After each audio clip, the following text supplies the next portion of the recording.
vraiment super contente de te retrouver pour la saison 2 de notre podcast à cœur ouvert. Yeah! Moi Tu as de aussi, belles couleurs, on sent que tu rentres, tu as vu le soleil, tu rentres de vacances. Et je yes. crois que c'est de ça que tu voulais nous parler, non? Ouais, en fait, Cécile, bon, déjà, je suis trop, trop contente de me reconnecter avec toi et avec toutes celles qui nous rejoindront et ceux qui nous rejoindront pour écouter ce podcast. On est trop, trop contente avec Cécile de donner une nouvelle impulsion finalement à tous ces partages. Alors, ouais, le sujet qu'on voulait aborder, c'était comment utiliser l'énergie des vacances pour te donner une impulsion pour bien démarrer du bon pied, en fait, la rentrée et prendre la direction qui te convient, toi. Et non pas te laisser driver par les attentes des uns et des autres par l'extérieur, en fait. Ça te, Ouais. Ouais, hein, qu'est-ce que t'en penses? c'est un beau programme. Et moi, je trouve que tu vois, la période des vacances, déjà, elle est propice, vu qu'on est dans un rythme un peu différent, à de l'introspection, à mettre le doigt sur des choses, des fois, qui nous ont effleurés, mais comme on est tellement occupés, on les a vus passer les choses, si tu veux, mais on n'a pas réalisé ce que ça voulait dire. Mhm. Et en tout cas, je trouve que c'est propice à des prises de conscience. Et la rentrée, ça peut être sympa d'avoir cette énergie-là pour pas changer de vie complètement, mais mettre en place des petites choses qui vont t'aider. Je sais pas ce que Ouais, tu en penses. carrément. Et en fait, je rebondis sur le mot, on a un autre rythme pendant les vacances.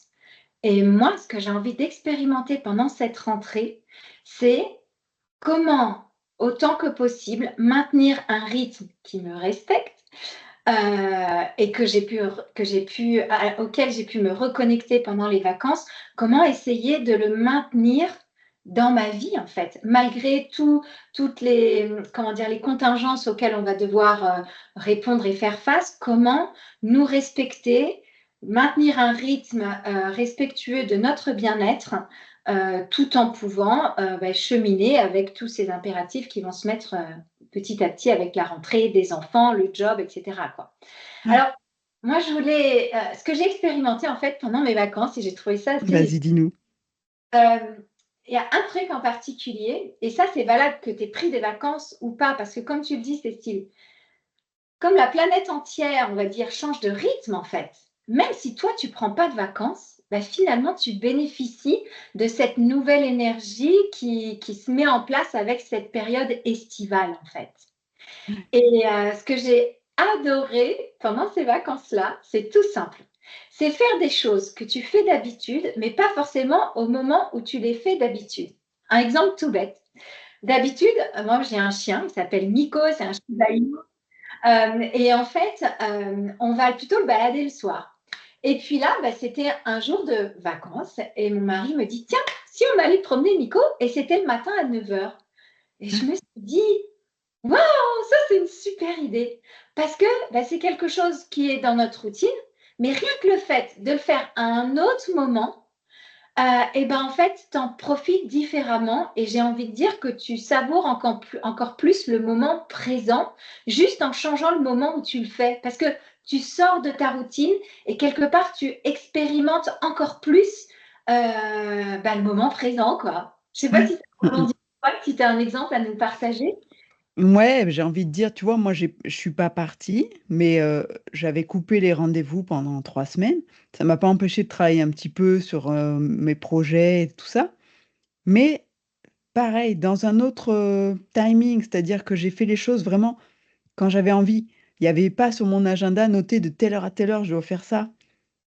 Et tu le fais avec une énergie différente parce que tu le fais quand tu en as envie, quand tu le sens, quand tu te sens bien pour le faire. Et ça, c'est super cool.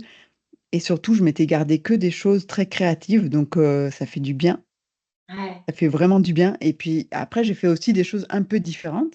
C'est-à-dire que moi, j'habite à 20 minutes d'un lac et pour autant, j'y vais jamais. Ouais, on est tous un peu pareils, hein. Ouais, Voilà. Et là, je me suis dit, ben, pourquoi pas? Alors l'été, il y a du monde quand même, mais ce qu'on a fait, c'est qu'on y allait le soir, vers 19 heures, quand les gens commencent à partir et à ouais. rentrer au camping ou dans leur location et tout ça. Bah, nous, on arrive, comme on n'est pas très loin, on n'a pas la pression de dire: «Ah ben, si on va au lac, il faut qu'on reste des heures pour amortir le déplacement», tu vois? On s'en fout. Ouais. On y va, on se trempe on nage un moment, on se sèche, on rentre. Et en fait, ça fait du bien. Et puis ce contact avec l'eau du lac, alors toi, tu as l'eau de la mer chez toi, mais Mm. l'eau du lac, tu as l'impression qu'elle te nettoie, enfin, ça fait du bien. Ouais, ouais, ouais. Et ça fait partie des choses que j'ai envie de garder. Alors, je vais pas faire ça tout l'hiver, mais je me dis en septembre, s'il fait beau, même peut-être début octobre, tu vois, l'eau peut être encore chaude par rapport aux températures extérieures. Et j'ai Ouais. bien envie de garder ça dans mon planning un petit moment pour aller nager un peu. Ouais, ça fait tellement du bien. Et c'est marrant ce que tu dis là. Alors, ça me fait rebondir sur un deuxième point qu'on peut partager, comment mettre l'énergie de tes vacances au service d'une impulsion pour ta rentrée. Euh, ben en fait, pendant les vacances, comme tu le dis, on se reconnecte à des choses qu'on aime bien faire, à de la joie, on prend du plaisir, au fun en fait. Et quand tu parles de tes baignades dans le lac, ça me fait penser moi à mes baignades. On était dans la Méditerranée. Et c'est vrai que moi, j'habite au Portugal, donc on est plutôt dans une eau agitée, c'est l'Atlantique, c'est froid. Ouais, Et là, j'ai eu l'occasion de me baigner dans la Méditerranée où l'eau est calme, à juste la bonne température, on va dire juste bien, ni trop froid, ni trop chaud. Elle est cristalline, tu vois tes mains quand tu mets tes mains dans l'eau, même tes pieds, enfin voilà, c'est... ouais. Et ça m'a donné envie, en fait, de prolonger ces moments en me réinscrivant à la piscine. Parce que comme tu dis, le fait de se sentir dans l'eau, et j'avais aussi cette envie de me remuscler parce que ben, moi, je suis en préménopause et donc du coup, il faut que j'ai ce besoin en fait de nourrir mes muscles et de les entretenir plus que ce que je faisais à un moment donné. Et je Ouais. cherchais un moyen de faire ça, mais où je trouve du fun, où quelque part, je trouve de la joie en fait à y aller. Ouais, ouais, Et le fait d'avoir connecté avec l'élément eau d'une façon différente que ce que je fais ici, parce que ici j'adore me baigner dans cette eau froide, moi ça me donne une énergie de ouf, j'adore ça. Mais en même temps, bah là c'était plus de dire, ok, bah, je peux me connecter à l'eau, sentir l'eau autrement et l'utiliser autrement au service de mon bien-être. Donc voilà, ouais. une façon d'utiliser l'énergie de tes vacances, donc cette joie que j'ai eue de me retrouver dans cette eau cristalline et de pouvoir nager tranquillement dans cette eau-là, chose que je ne peux pas faire ici dans l'Atlantique. Bah, c'est Parce un peu plus mouvementé, tu peux pas, tu peux moins ouais, bien nager, quoi. Il et faut puis, être vraiment un bon nageur pour se sentir en exact, sécurité. c'est ce que Mm. je voulais dire parce que moi, mes capacités de nageur sont vraiment basiques. Et donc, je me sens beaucoup mieux en piscine que dans l'Atlantique. Et donc, voilà, c'est un moyen ouais, d'utiliser cette reconnexion à l'eau pour me mettre en action pour bah, préparer cette rentrée, quoi, en fait. Ouais, bah, tu vois, c'est marrant parce que moi aussi, j'y ai pensé à la piscine. Je me suis dit, quand le lac sera trop froid, Ouais. pourquoi pas se réserver une soirée pour aller nager un peu en piscine. Et là, pour le coup, j'ai la piscine qui est 1 kilomètre à pied de Ah, chez tu... moi. Donc, je peux vraiment y aller à pied en plus, ce qui est sympa, quoi. ah Le ouais. seul truc, tu vois, c'est le chlore. Ça gâche un peu, je trouve, le plaisir. Mais bon, je pense que c'est après une question de se réhabituer à ça. Ouais, c'est ça. Et puis, on ne peut pas ticker toutes les boxes, hein. Sinon, on ne bouge Ben plus. non. Alors, si, moi j'ai connu en Ardèche, et puis il y en Ouais. a une aussi vers chez moi, mais qui est ouverte que l'été, des piscines naturelles, Ah où ouais. l'eau passe par des circuits, où après elle est filtrée dans des bambous, et il y a des poissons aussi qui la nettoient, qui sont à l'extérieur du bassin où tu nages. Ça, Mais c'est... en Ardèche, c'était ça, avec une piscine couverte, et le bassin après à l'extérieur qui nettoie tout. Oh, mais c'est royal. Et quand tu as l'habitude de nager en piscine, tu sais, tu as toujours cette couche de chloramine, c'est le gaz qui se forme avec le chlore et puis toutes les impuretés que notre peau, elle peut larguer dans la piscine, bah, ça fait ce dégagement gazeux de chloramine et ça te fait une petite pellicule qui est celle que tu respires quand tu reprends ta respiration finalement, tu vois? Et quand tu vas dans cette piscine naturelle, il y a pas ça.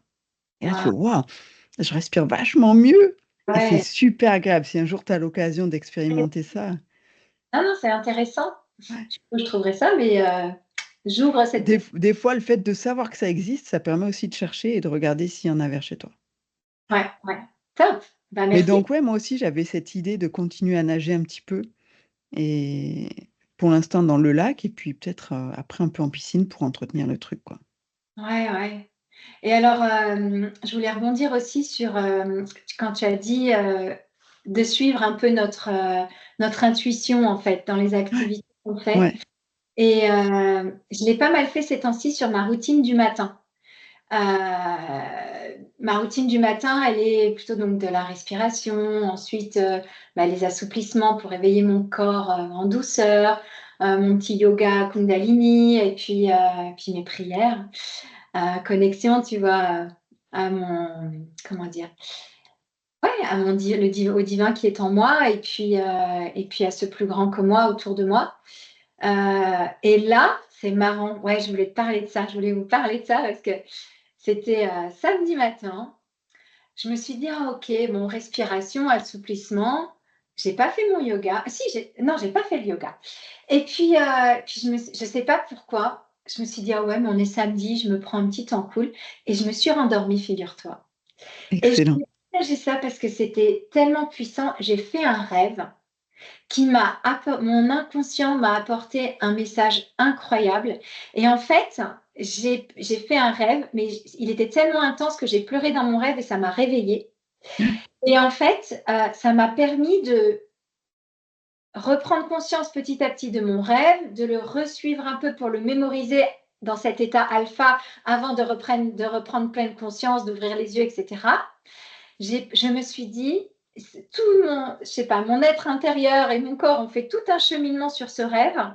Et je me suis dit, waouh, je veux l'écrire. Du coup, j'ai pris mon carnet, j'ai écrit, et j'étais encore allongée, hein, donc l'écriture, je te dis, j'ai écrit, je ne voulais pas trop me mettre en pleine conscience.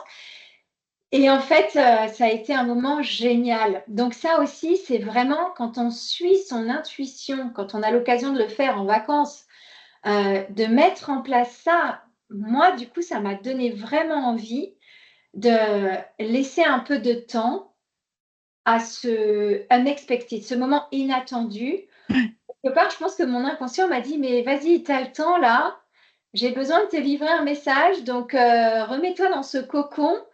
Et j'ai eu un message fabuleux qui m'a beaucoup aidée et le fait de l'écrire, ça m'a permis, de mener un petit peu plus loin mon introspection, et d'arriver à formuler, quelque part le message final que m'avait apporté ce rêve. Et ça aussi, les vacances, c'est un moment propice pour faire ça. Et le fait de pouvoir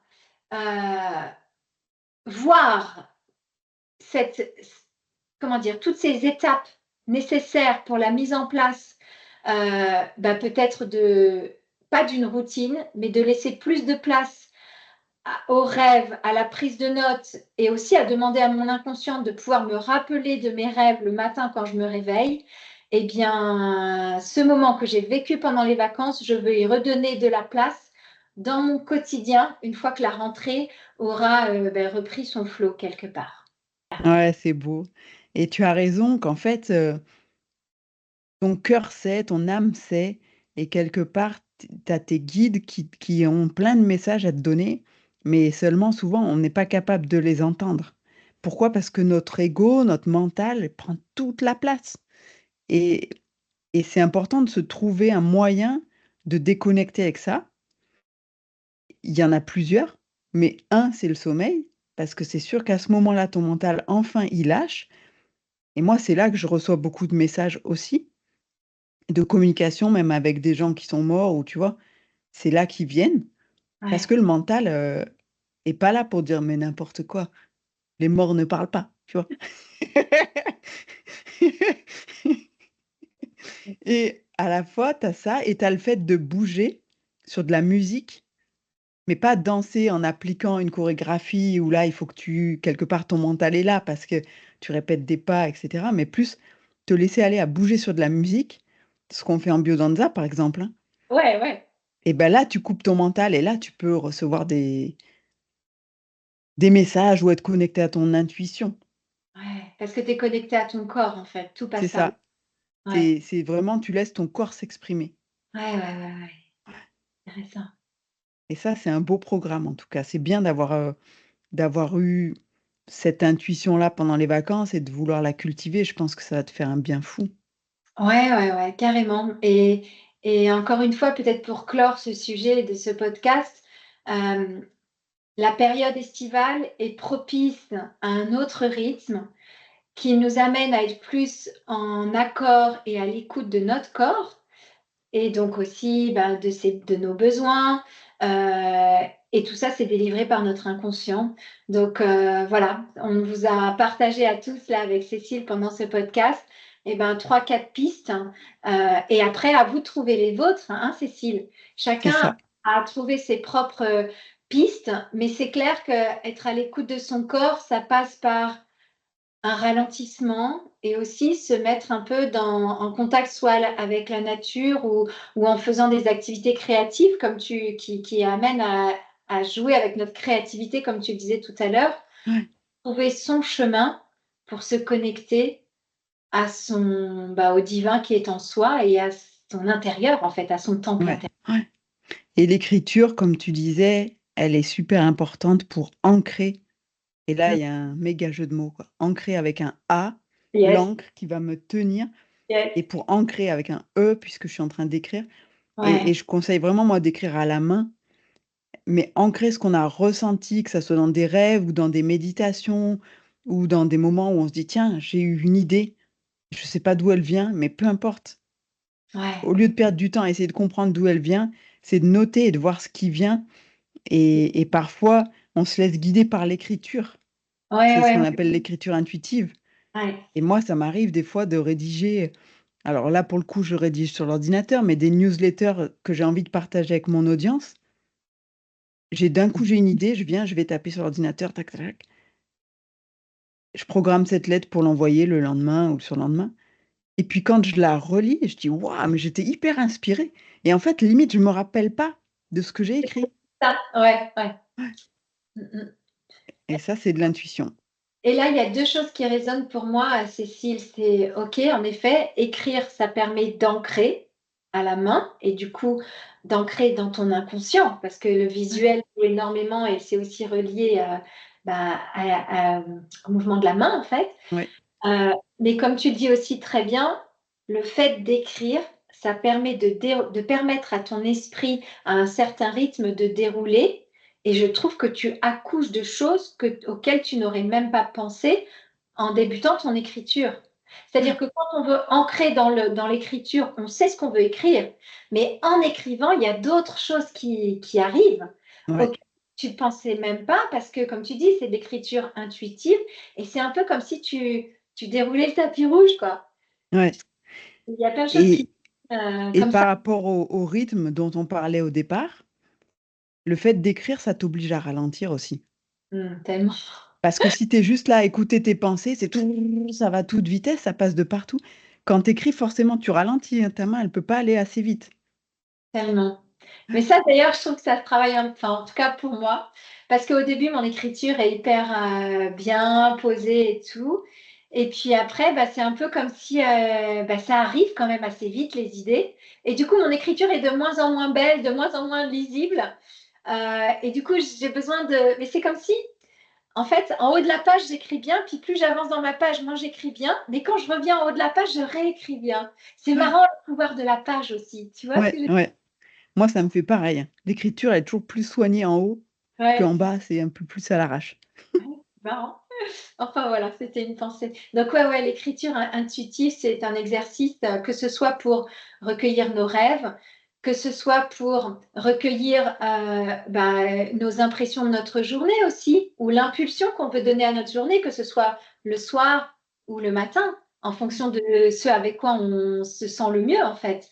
Ouais, Euh, et là aussi, on écoute l'appel qu'on a. Quand on est plus du soir, peut-être on a envie d'écrire plus le soir. Quand on est plus du matin, on est peut-être plus à se poser le matin pour donner un élan particulier à notre journée et écrire le matin. Mais ouais, l'écriture intuitive, c'est ressource de, pas ressource, mais comment dire, est pleine de trésors en fait. Voilà, ouais, c'est ouais, c'est sûr. En tout cas, c'était chouette de voir ton énergie des ça. vacances et de la partager. Ah ouais, Et ce que je te propose, c'est que pour cet épisode, on en reste là. ouais, Et la prochain épisode, on parlera de la rentrée. mais bien Comment on sûr. aborde la rentrée, toi et moi? Ah ouais, carrément, avec joie. Eh ben, profitez bien de cette fin d'été et on se retrouve à la rentrée. À bientôt tout le monde. Ciao. Bye. Bye.